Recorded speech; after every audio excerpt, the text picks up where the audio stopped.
Shri Ram, Jai Ram, Jai Jai Ram Om.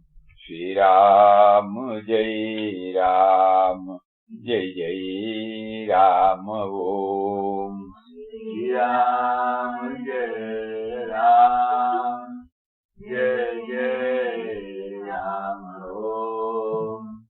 Shri Ram, Jai Ram, Jai Jai Ram Om. Shri Ram, Jai Ram, Jai Jai Ram Om. Shri Ram, Jai Ram, Jai Jai Ram Om. Shri Ram, Jai Ram, Jai Jai Ram Om. Shri Ram, Jai Ram, Jai Jai Ram Om. Shri Ram, Jai Ram, Jai Jai Ram Om.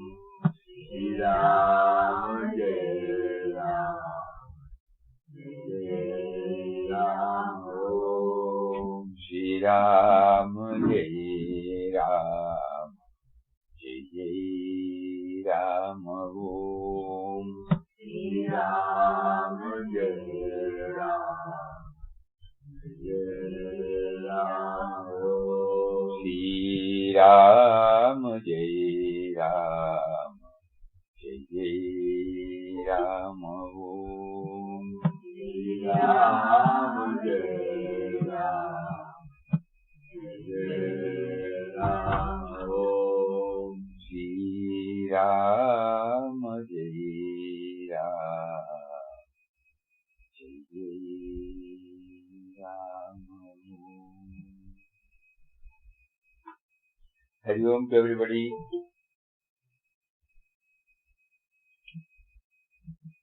At the feet of God. Hari Om Swamiji. Hari Om, Hari Om, Hari Om.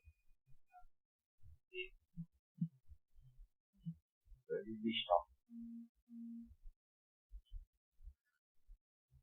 First of all, we have to again remind us, this is not a dialogue between one person and another person.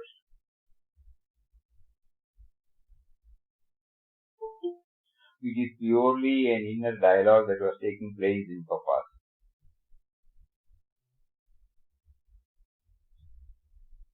He had beautifully brought it out in the form of a dialogue between the Divine Mother, who is seated within, and the child.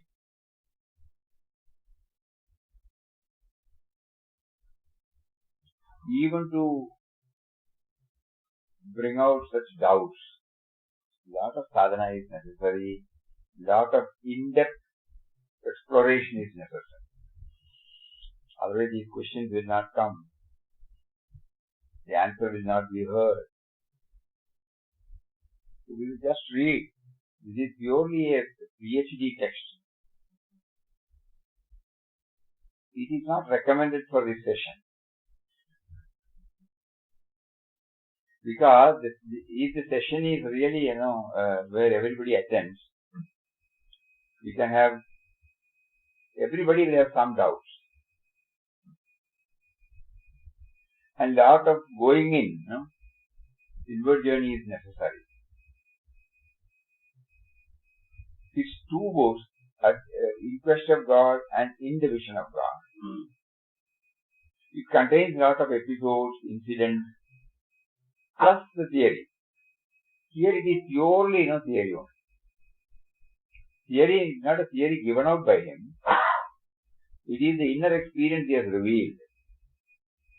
So as sadhakas, we don't know how far this will be useful in a session like this. Because a lot of introverted thinking is necessary. Anyway, having started, we will complete the question answer portion. Let us see how our mind travels with it. Whether it is holding on to something else or just casually hearing it. Only one that person will know.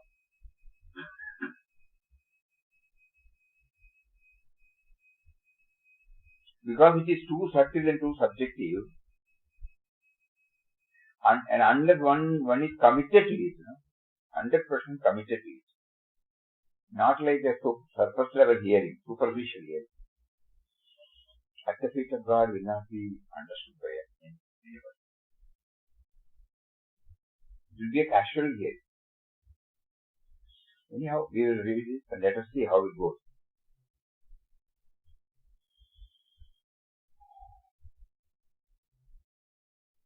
What is this life? Answer. Know once for all that it is only a dream. Page number 33. I am one indivisible, eternal, formless being. You also are the same. To realize this, you have, for a time, to assume that I am the sole doer, that I am all form, but really I have neither form, nor am I the doer. Just imagine. One portion. We have to believe that it is a dream. It is only a dream.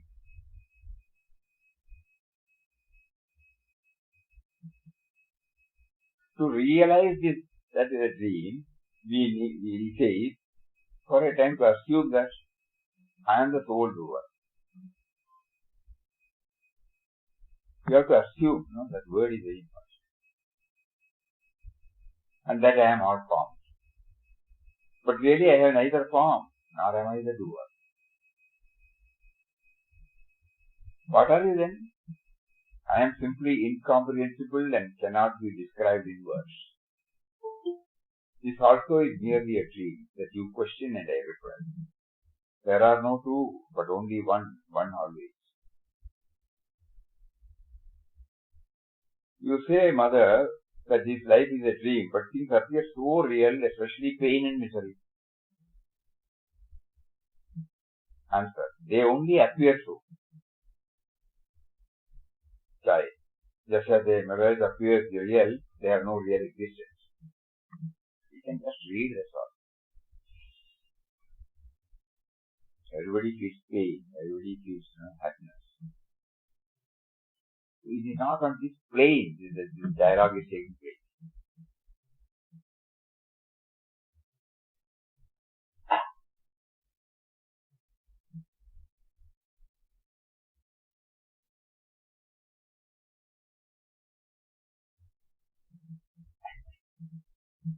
Today morning we were sharing some thought about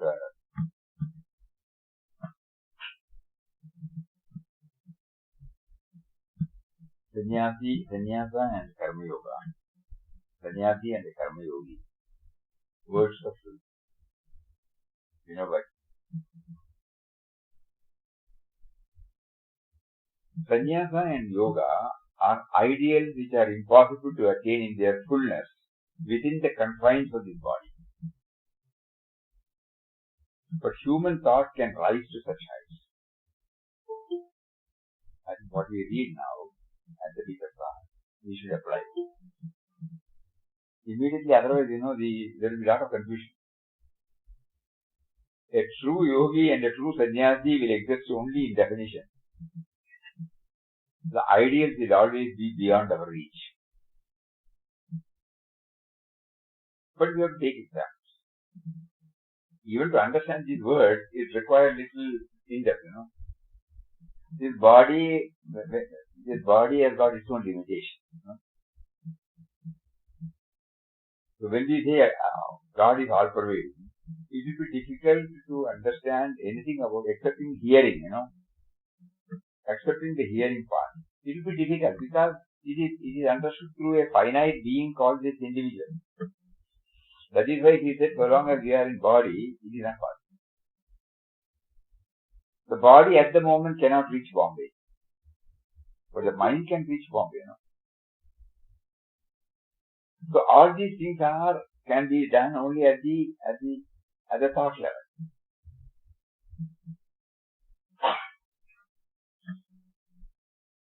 Kindly think about it. If it is not clear again, we will go to that. When we are reading the dialogue between mother and child, it is an inner dialogue that has taken place. immediately we should not try to understand it from our level. Because the pain is a pain, no? When you pinch, it's a pain. He says they only appear. The questioner says, but the pain is felt, it cannot be avoided. Under pain a man cries. Answer. So also you cry with pain or fear in your dreams. After waking, you appear so silly in your own eyes for having done so. Your experience there is as unreal as your experience here. Very difficult, to understand. Because in dream, in waking state, there is a continuity. Yesterday's world comes again when I wake up. But in dream, there is no continuity, no? So with this level, how are we to understand? There is a dream. He says after the dream, you don't feel the pain. But the dream has no continuity, no? Yesterday's dream and today's dream has no link. Yesterday's waking state and today's waking state, there is a continuity. The relationship I had in the yesterday's waking state is the same in the waking state today.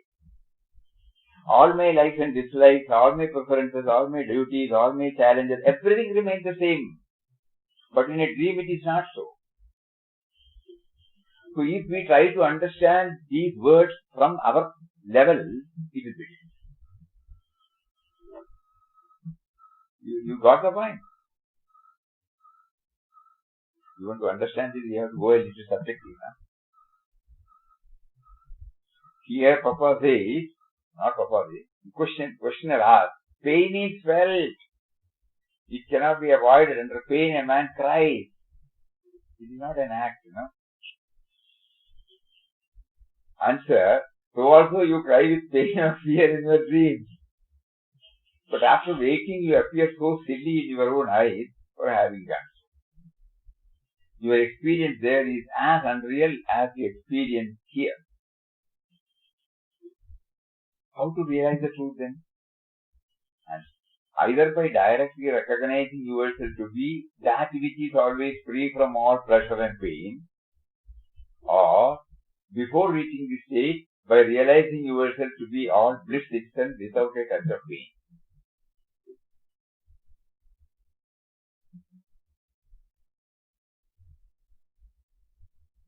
So unless we raise ourselves from the individual level, so long as the identification with the body is there, it is difficult to understand.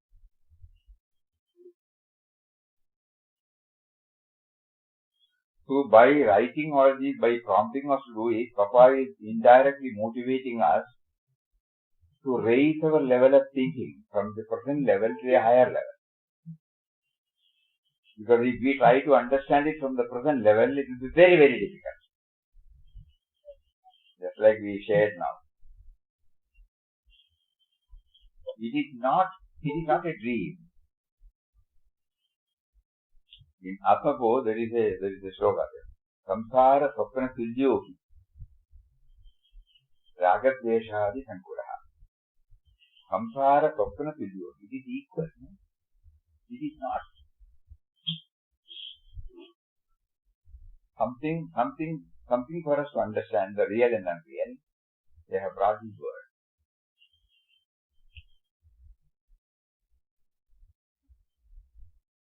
The only thing common in the dream and waking is that whatever we have seen or heard or somewhere must be there in certain consciousness, subconsciousness, and it comes out. It is not a world other than this world again. So there is no continuity. Questions are there, situations are there, places are there.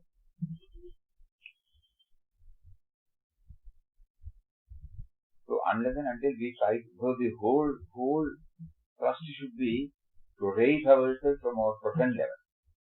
Otherwise it is very difficult to follow this act. Anyway, to initiate us into that process, this first training is necessary. Otherwise, why should we? Why should we try to raise ours?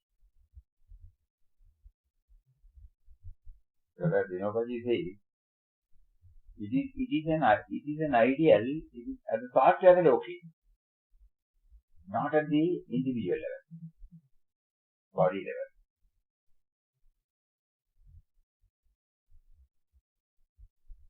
Body cannot reach, okay,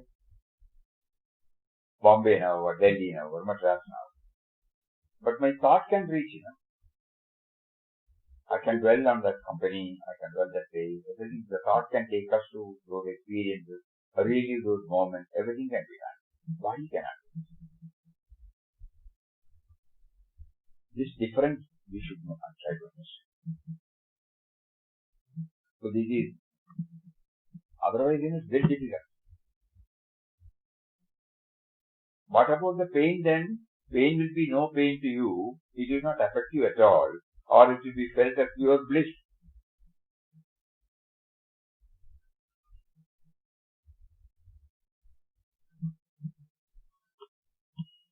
How to realize this?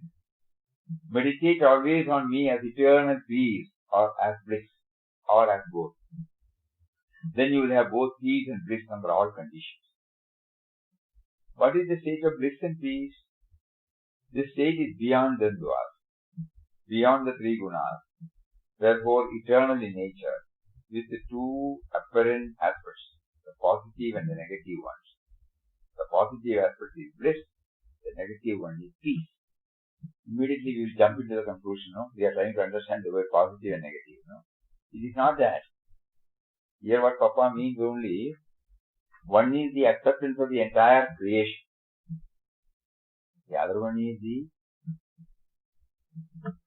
where thoughts are still, Peace means, here we define the bliss and peace.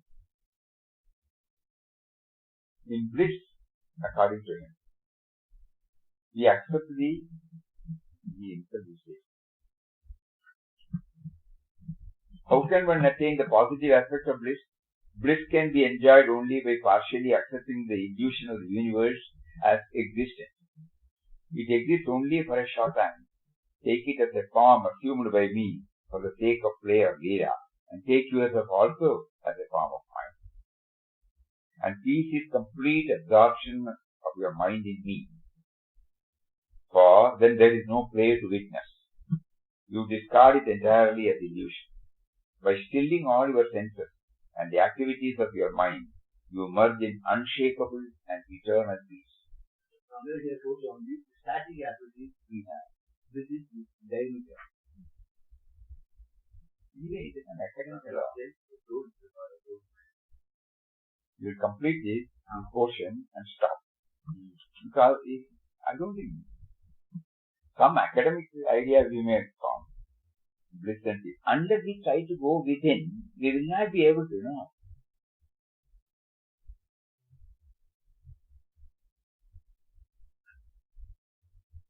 Because it is a state of an evolved mind, and if the present mind is not evolved, how can it conceive? It cannot conceive. So it becomes intellectual. It will become academic.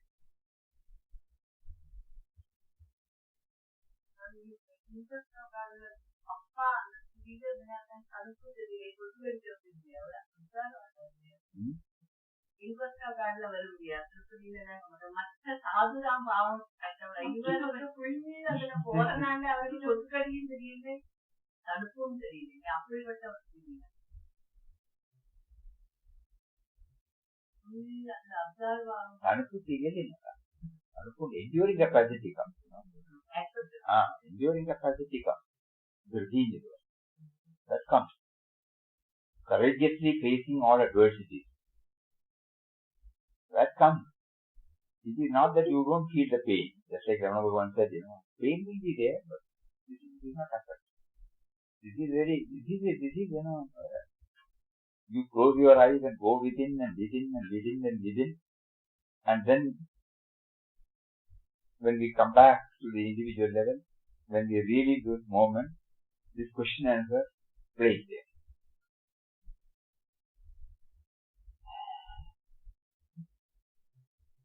Peace is complete absorption of your mind in me, for then there is no play to witness. Which is better? By stilling all your senses and the activities of your mind, you merge in unshakable and eternal peace. Stillness. To us it is a word, stillness. Something to understand this state of peace, we are using the word stillness, silence, static.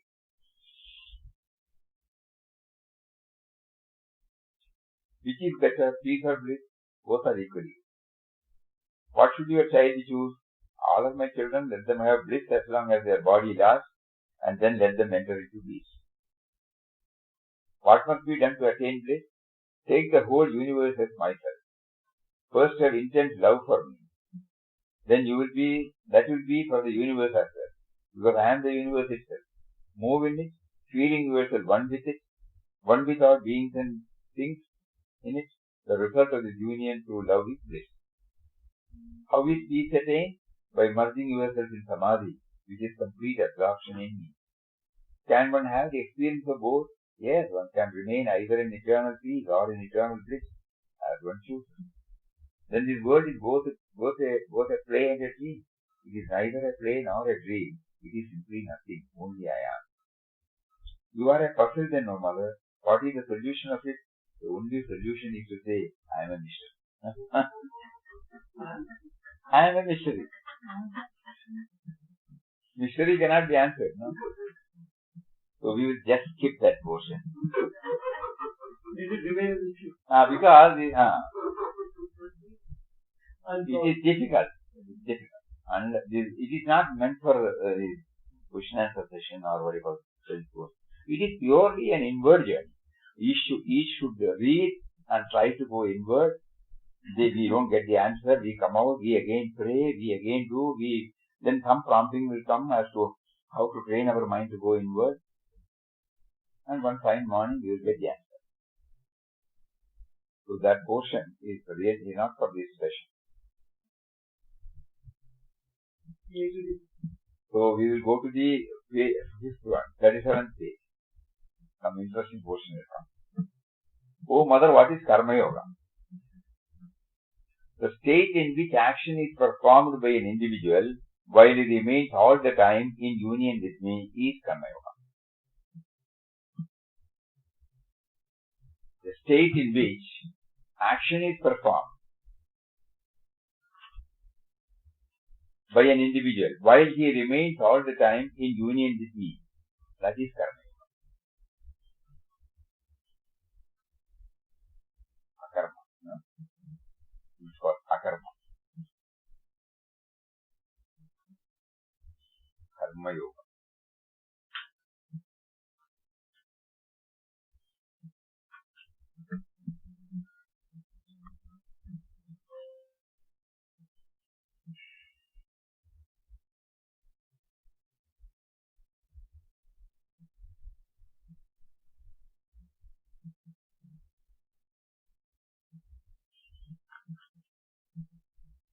Nobody elaborately discusses about this Karma Yoga. It is very interesting.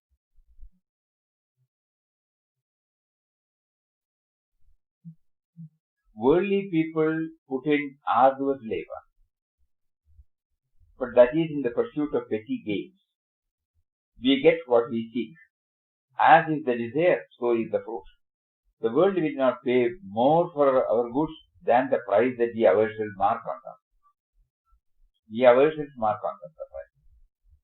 Sudama went to Lord Krishna with the offering of a handful of pasture rice. It might not have been worth a farthing, but to Sudama it was priceless. It had the stamp of his love and devotion on them, which as it were had charged them with a magical potency. A small insignificant thing gains in value and potency when it is so charged. What after all is a currency note? It is just a little piece of paper. If burned, it would not warm up even a drop of water. But it has a stamp of the government on it, and that gives it value. This is the whole beauty of Karma Yoga. Action is like the currency note. Stamped with bhavana, sentiments and genuine feelings, it acquires value. In a sense, I am revealing here the secret of image worship. The idea of image worship is extremely charming. You see the paradox, We say God is all-pervading, and we want to see Him in an image. Have you ever thought about it? God is all-pervading. You know that? Ananta Kodi Brahmanda. We in our slokas, so many words we use, We say Brahmanda Nayaka. So such is his all-pervading characteristic. But where are we looking? We are looking at an image. Think about it, no? The image it has got a limit,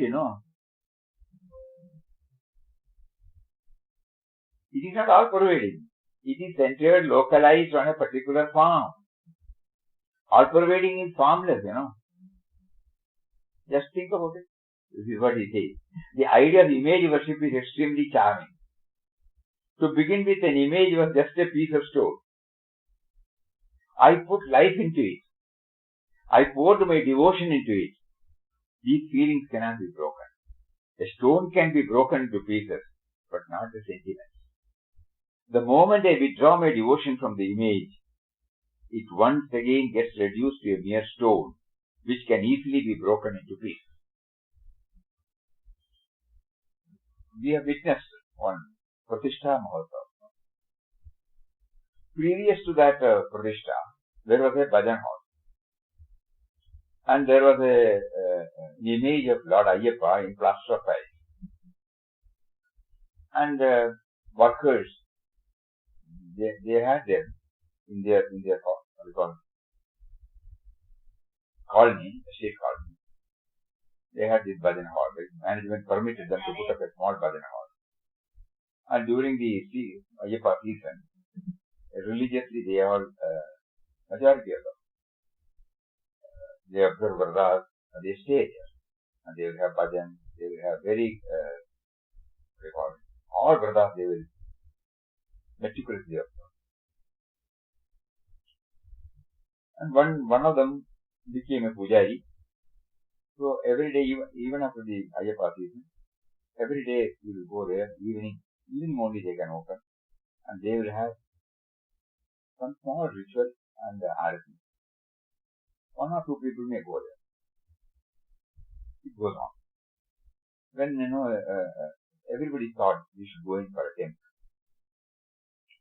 So, because of their enthusiasm, everybody came forward. And then the temple was built.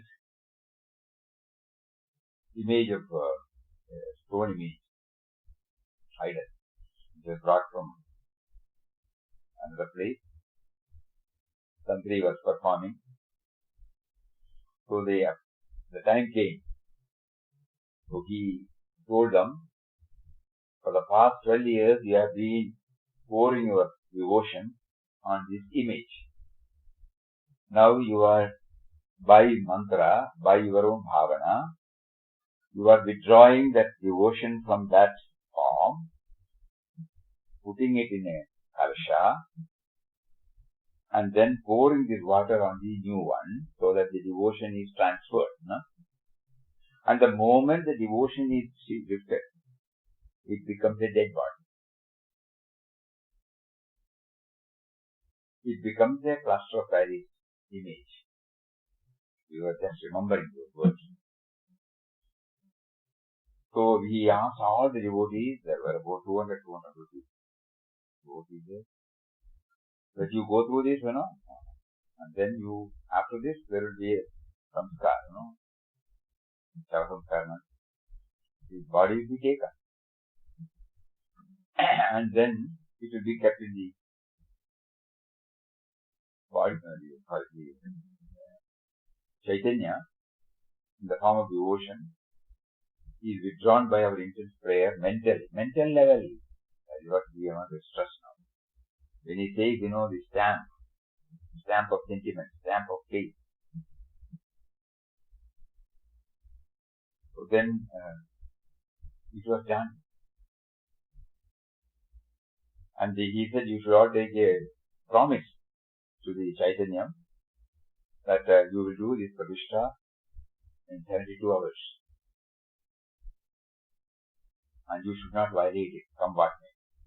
You are giving a solemn promise to the Lord, whom you have been worshipping in this small image. So everybody was looking at others, how can we compare Adi Bhaudika, Adhyatmika, Adi Devika, there are three Tapatrayas are there. How do we know that we will be able to do it? But Tantri was very firm. You must. There is no excuse. He wanted to concretize their faith. Then I will not do this. Withdraw it. You promise. Otherwise it can't be done. So what should be done?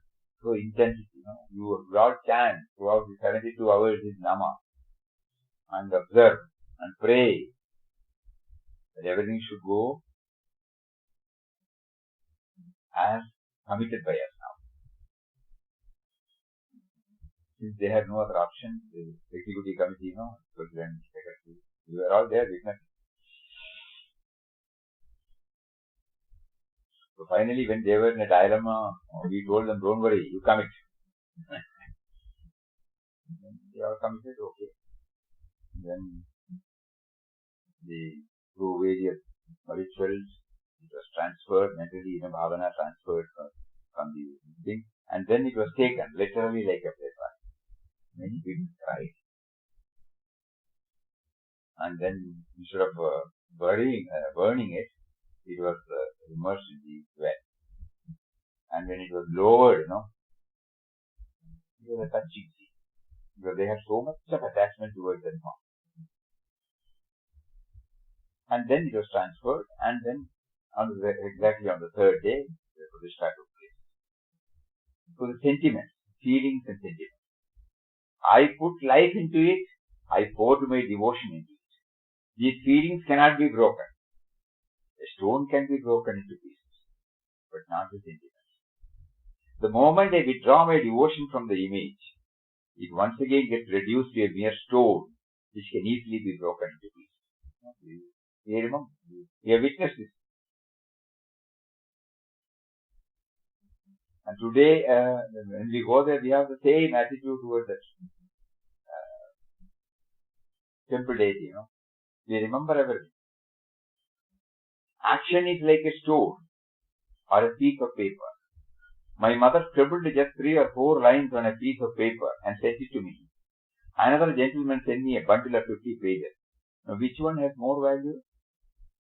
The feelings expressed in a few lines from my mother are priceless. They are sacred. The other stuff cannot stand in comparison with it. Action must be imbued with the warmth of feeling. We are trying to understand what is Karma Yoga. Every action that we do right from morning till night, what we say is, Bhagavad Gita points out, action must be imbued with the warmth of faith. We assess a laborer's work and pay him wages accordingly, but Dakshina is not given like that. Water is sprinkled on it before it is given. The amount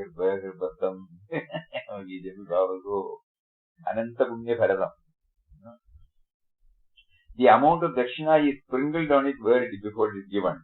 The amount of Dakshina is not important. It is the sentiment of reverence behind it that is important. The touch of water is symbolic of the feelings in the heart of the host. There is a remarkable saying in Manusmriti.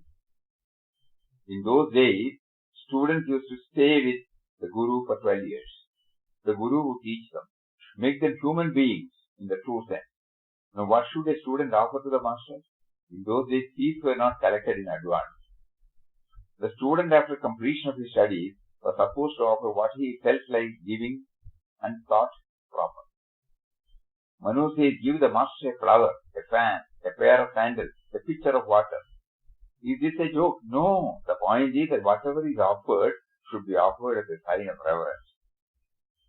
A flower in itself has little value, but charged with devotion, its value becomes immeasurable. This probably every one of us can understand, because every day we go through that flower offering.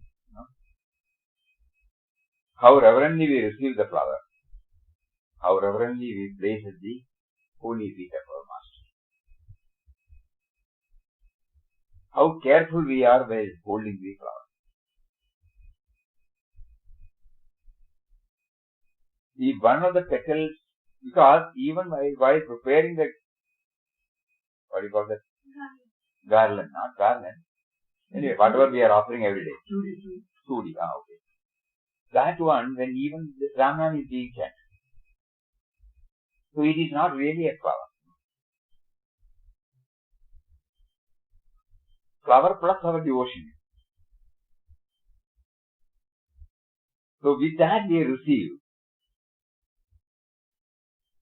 It is a joy to give, joy to receive, no? The giver is also careful, the taker is also careful. Like any other object, he doesn't treat. And he stands in the queue, chanting Ramnam, going inside, placing at the feet of our holy masters, saluting them. 5 minutes or 2 minutes or 3 minutes. It's a thrilling experience. That is what Vinobaji says. It is charged with devotion.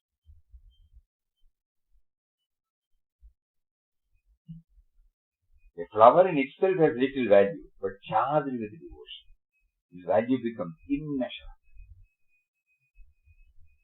The poet has sung the praise of Rukmini.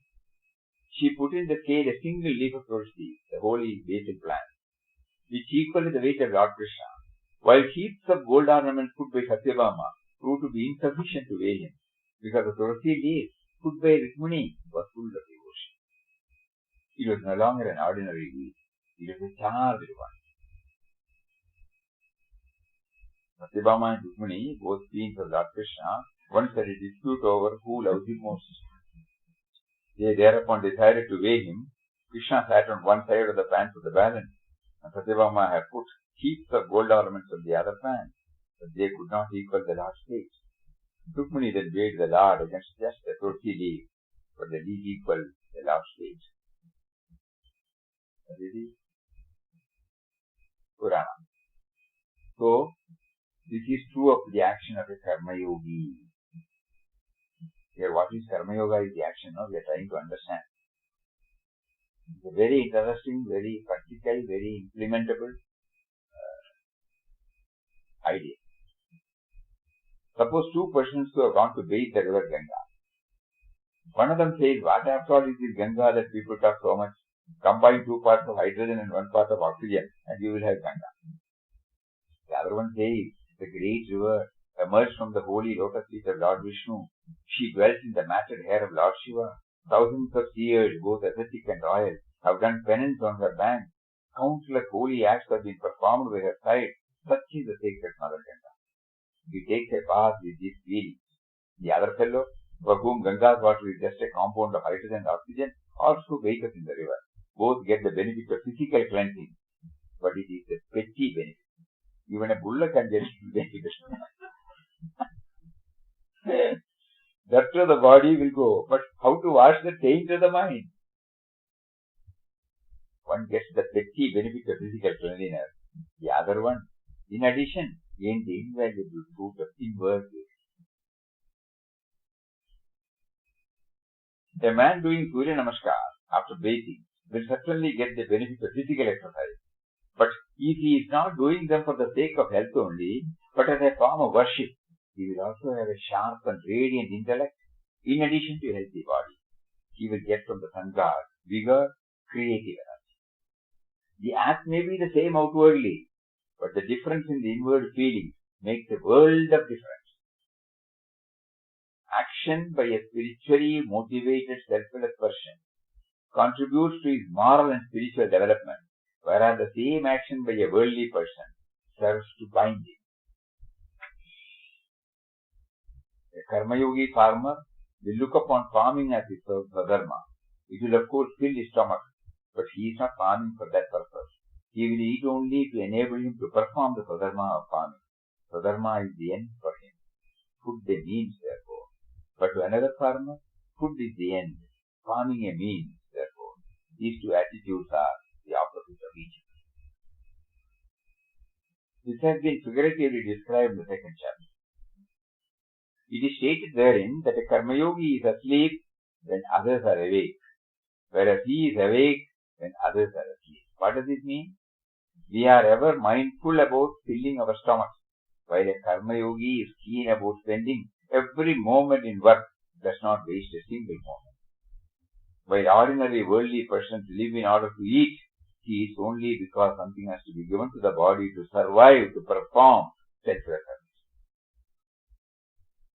While ordinary worldly person enjoy eating, for a yogi it is a burdensome task. He would not therefore eat with relish. He would have control over his pelage. The attitudes are thus diametrically opposite each other. What gives pleasure to one is burdensome to the other. This has been metaphorically described as the night for the one is a day for the other, and the day for one is a night for the other. The actions look alike, but what is important is that a karma-yogi enjoys work, leaving aside any attachment to the fruit of his action.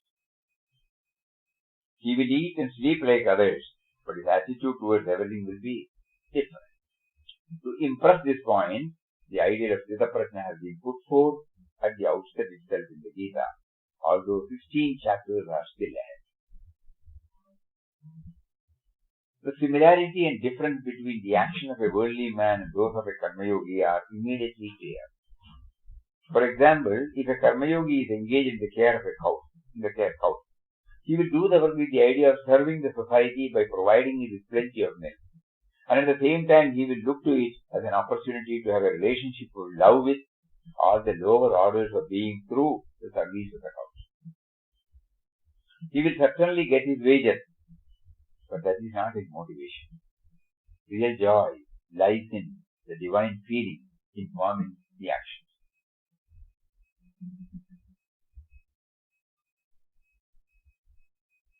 Every act of a karma-yogi unites him with the whole universe. That means everything, not only individual.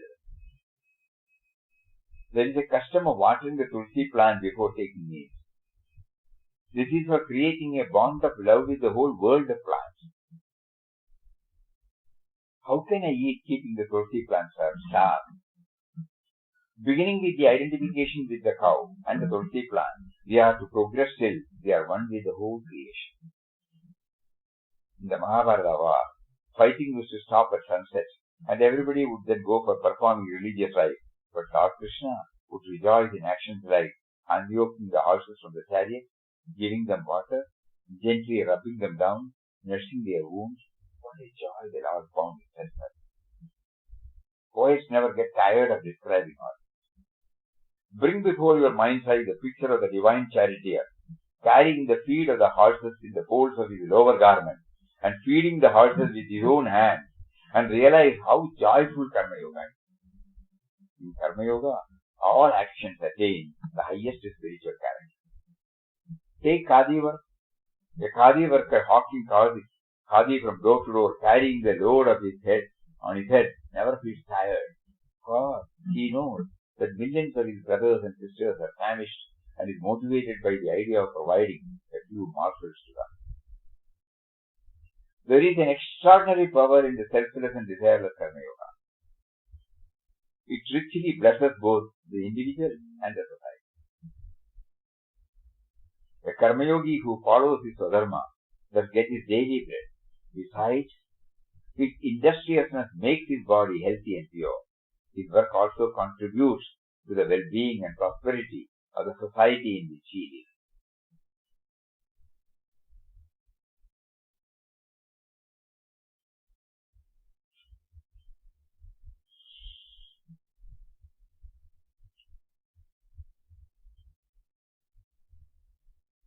if we look at various,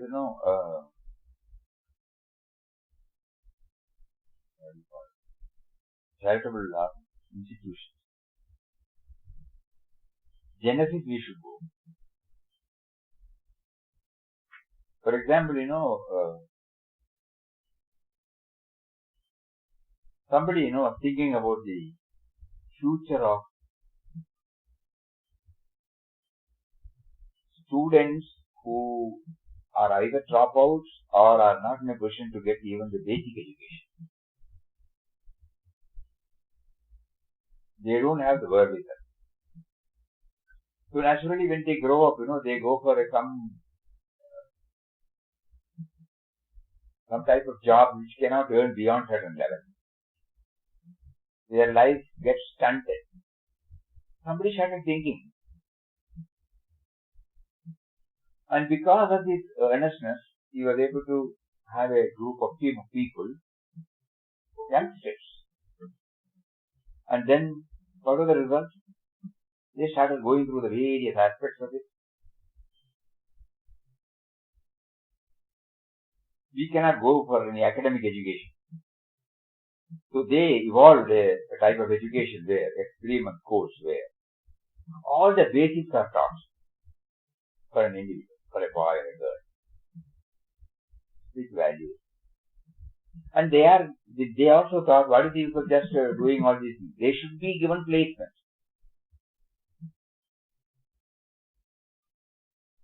Proportionate to the intelligence they exhibit, they will get. Suppose an ordinary worker gets about on those days 3,000 rupees per month.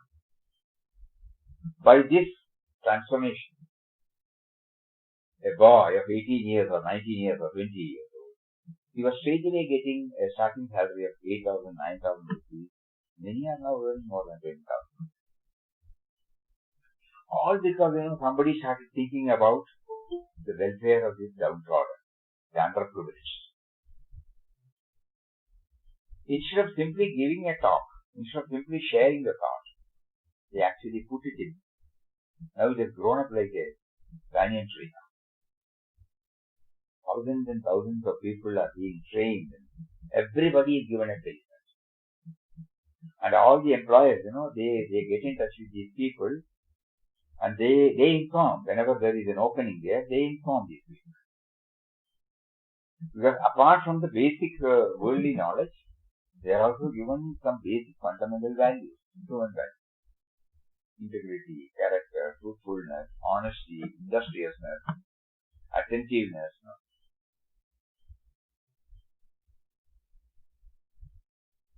That's why he said, not only that individual is benefited, the individual gets applause, now they have given him award and everything. He doesn't have any material except the satisfaction. Now it has grown like anything. Great blessing to the humanity. You started in Bangalore. Many places they have opened. Many have come forward. Of course, there will be, as an organization, they will have some problems here and there. But by and large, they were instrumental now in doing this. So when he says, his work also contributes to the well-being and prosperity of the society in which he lives. When we read it like this, it is all there before us. God has given us something for us to watch. It is not a theory. It is a verifiable theory. If at all it's a theory or an ideal, it's a verifiable truth. Because there are proven instances. We have only shared one. There are umpteen number of such institutions. At the time of formation, no idea, only something to be done. And God in a mysterious way brings in, outside and inside. From inside and outside, He gives a lot of inputs. And then, when it is charged with this Karma Yoga, it flourishes. A trader who believes in working for the good of the people will not sell foreign goods. His business will therefore be beneficial to society. Work of a Karma Yogi helps sustain him. It keeps his body healthy, intellect radiant. It results in the welfare of the society as well. It also confers on the Karma Yogi a great gift in the form of the purity of his mind. It is said that work is a means for the purification of the mind. Karmana Shuddhi. But this is true only of the work done by a Karma Yogi as it is charged with the spirit of selfless service and not of the work ordinarily done by the people.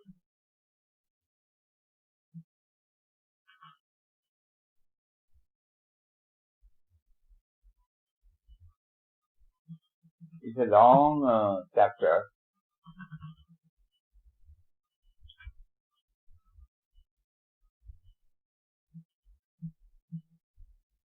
After this, at the feet of God, we can take up Vinobaji's thoughts on the Gita. There will be a continuity and it is related to our workaday life, just like this. So that more clarity will come. And each one will be able to step up our efforts in moving from the individual level to a higher level. So many things are possible. It is not reserved for any particular people. Everybody can. Number of instances, of course, we can parading before us. One single individual. Yesterday we were talking about the Mahatma Ji. A single individual. Just imagine. Some instrumental process we have to think about. When you are thrown out of the train in Pietermaritzburg in South Africa, until such time you are the barrister. No? When you are thrown out by the whites for the whole night, shivering, he was in the station. Last year we had been to that particular place.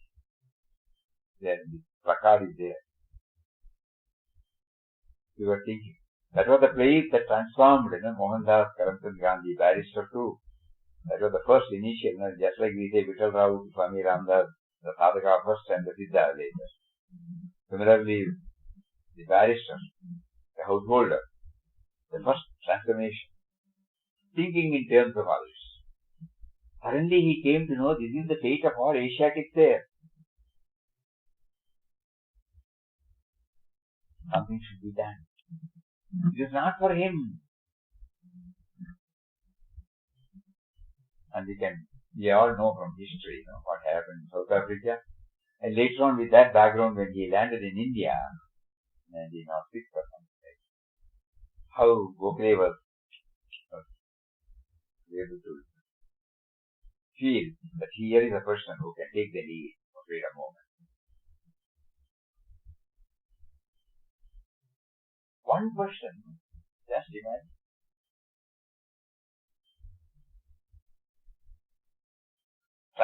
We can imagine, one person. Vittal Rao, had he remained as Vittal Rao, he would have become father, grandfather, great-grandfather, great-great-grandfather. It's a big family, that's all. But one person's transformation, thousands and thousands of people,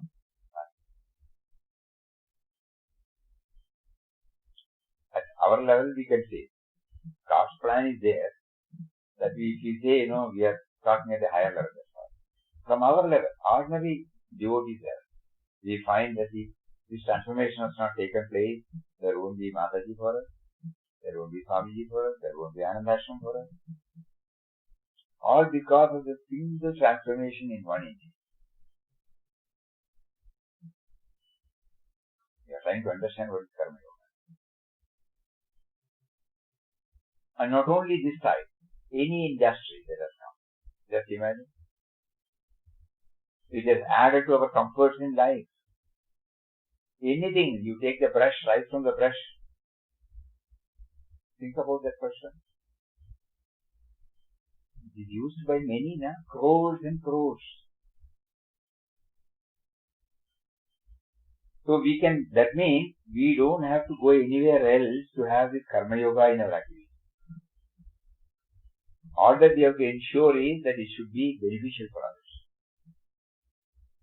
That is the whole idea.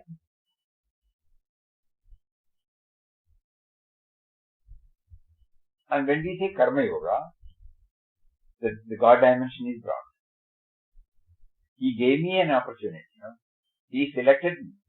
Papa's words, chosen individual. You are one among the blessed ones. He used to write. Chosen one. Each one, I may be efficient in carpentry. You may be efficient in blacksmithing. Somebody may be efficient in letter writing. Each one, he has to choose for the particular work. So he chooses that particular work. So I take it as a karma yoga. When I am reading all these things, when I am trying to assimilate, when I am trying to extend it, actualize in my life, what comes in? God gave me an opportunity. God gave me the faculties inside. God gave me a field.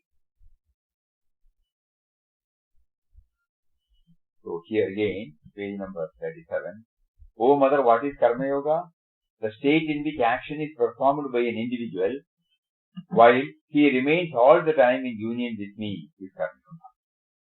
What are the conditions of such action? Such action is possible only after the attainment of perfect knowledge of Jnana. Then action becomes spontaneous.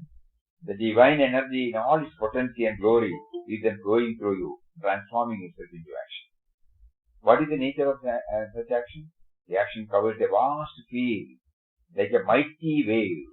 The main object of it being to establish love, unity and dharma in place of hatred, dissension and adharma. What is the test of Karma Yoga? Perfect equality and welfare of the world are the test.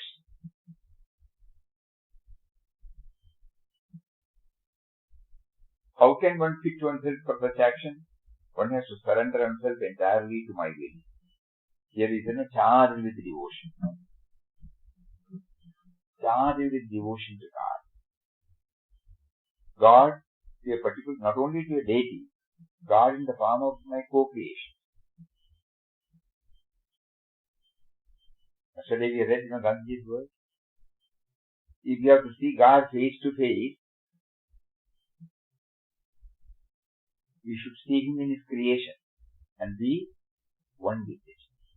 That word kindly get it stamped on it. If you want to see God face to face, you can only see Him in His creation and be one with it.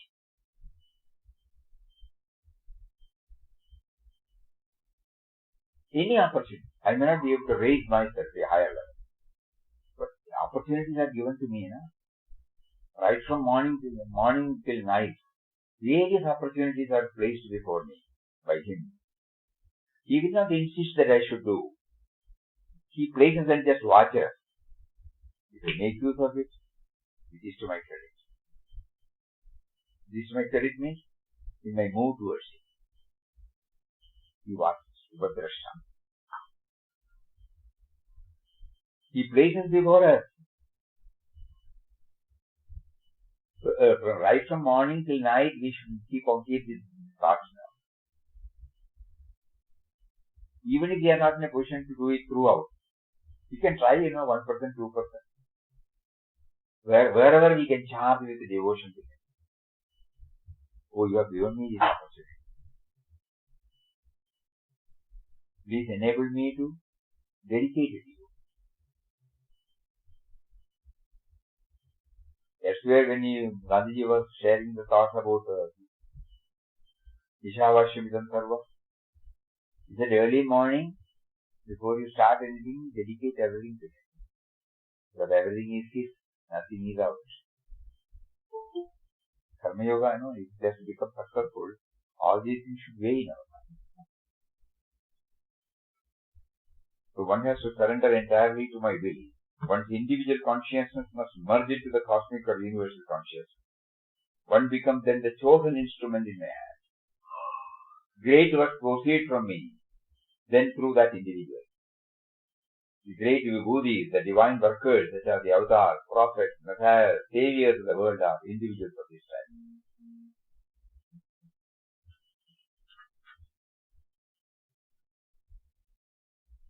We'll complete one more page. Now, what is the ego or ahankara of the I? Ego is a false superimposition of a separate individual. Ego is a false superimposition of a separate individual entity on existence. Why should there be this ego? It is there because of ignorance.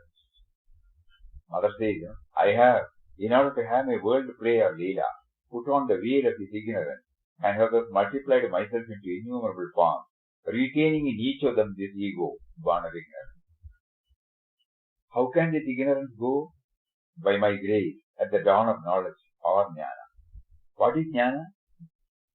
Jnana is the realization that I alone am real, that I am one indivisible, eternal truth. I am seated in the hearts of all beings. I am the sole doer. This jnana drives away ignorance, and along with it, the ego. It is then realized that diversity is only apparent. All these varied forms which are inconstant, transient, perishable, are only the manifestation of one everlasting reality. What is the attitude of a jnani toward the world? Jnani sees me everywhere and everything that thou art. All art thou, O Mother, he says. Who is a bhakta? Bhakta is my devotee who has attained jnana. What is the attitude of bhakta towards you? He is distinct from me, but ever united with me. He is distinct from me, but ever united with me. I am in him, he is in me. He seeks my fellowship, my company, worshipping me through love, receives in turn my boundless love. What is his object? His object is to maintain a thin ego of a devotee of mine, and by the intermingling of our love, to enjoy eternal bliss. How does he move in the world? He looks upon the world as myself, loves all alike, thus creating a very ocean of love, and ever swimming in it to eternal joy. What is the nature of a bhakta's ego? It is the ego of a child, a servant, a lover, a friend, as directed towards his mother, master, lover, or friend. A bhakta has love, service, and humility as the keynote of his life. He is perfectly unselfish. He is ever free from all desires and senses. He is pure, forgiving, calm, peaceful, contented, harmless, compassionate, truthful, humble, blissful. Some point, when we say we are bhaktas, at least we are trying to understand. Oh, have we developed these? Has it become a part of my conduct? He is ever free from all desires, perfectly unselfish. He is pure, forgiving, calm, peaceful, contented, harmless, compassionate, truthful, humble, blissful. First one is perfectly unselfish. So Papa is slowly driving us, from the higher level. He brings in. That means, because only when it comes at the devotee level, all these has got relevance. Because there is a distinct entity, I call myself as a devotee, and the Lord, who is enabling me to exist okay. That is our level. We may not be true devotees, but we are striving to become devotees. Initially, we have so many thoughts, so many concepts about a devotee. We would have been trying to do on those lines. Later on, gradually, when he knows that we are sincere, he enables us to understand more and more about the real devotee. So we started with the feeling of to become a devotee, with all our plus and minus in our mind. And then, proportionate to the sincerity and intensity we have, he opens up and slowly, gradually guides us. The 12th chapter of Srimad Bhagavad Gita, the last 8 slokas, where the Lord answers, who is my dearest devotee.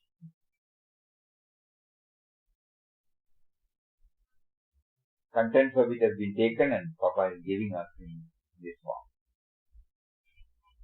This portion, something which you can always follow, you can understand. So the earlier portion was very difficult. Karma Yoga is something we can understand, and this talk also.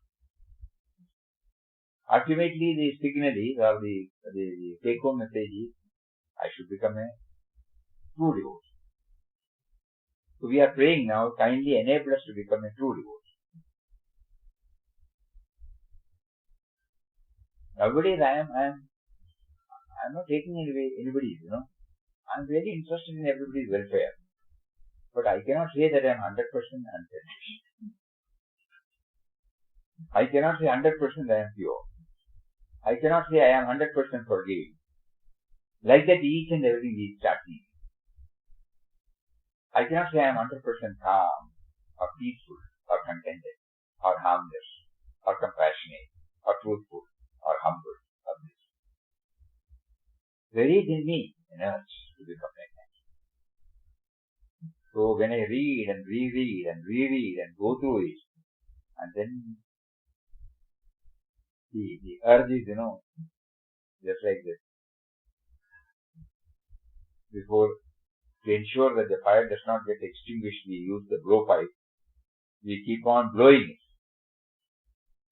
We have in our mind that burning desire. Over the years, we are trying to become a true devotee. Now we know, yes, we should become. So we keep on praying. And we will try from today, from this moment onwards, whatever we do, whatever we talk, whatever we think, we will try to bring this direction. I should become a true devotee. In whatever field I am placed. Enable me to bring the Karma Yoga theory, please. I may forget. Broadly, I may have the welfare of everybody in my heart. But when it comes down to my existence, I will compromise. Anything that affects me, physically, mentally, intellectually, emotionally, I will compromise. Because I cannot give up myself. But I want to become. I want to accommodate everything. This is our frank prayer today. I should become a true devotee. Now I understand who is a true devotee. A bhakta has love, service and humility as the keynote of his life. He is perfectly unselfish.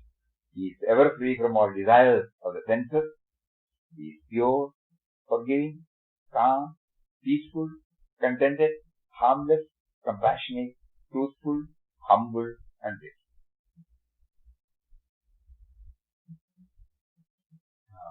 Now really, we are happy that Papa is at least. Earlier you were giving serious doses. We cannot assimilate. But this is something we can understand. We can try. We look back on ourselves. So let us all take it very seriously. Today's take-home message is we should become a true devotee. Om Shri Ram, Jai Ram, Jai Jai Ram Om. Shri Ram, Jai Ram, Jai Jai Ram Om. Shri Ram, Jai Ram, Jai Jai Ram Om. Shri Ram, Jai Ram, Jai Jai Ram Om. Shri Ram, Jai Ram, Jai Jai Ram Om.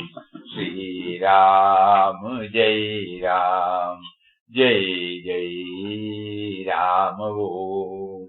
Shri Ram, Jai Ram, Jai Jai Ram Om.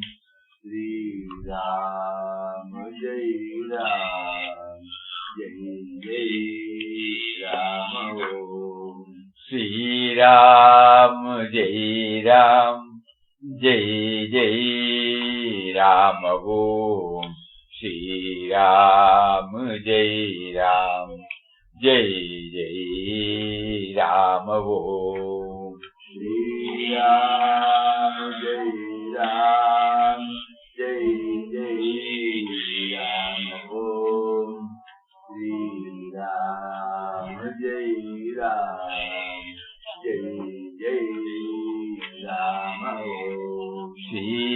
Ram Jai Ram Jai Jai Ram. Om Shri Ram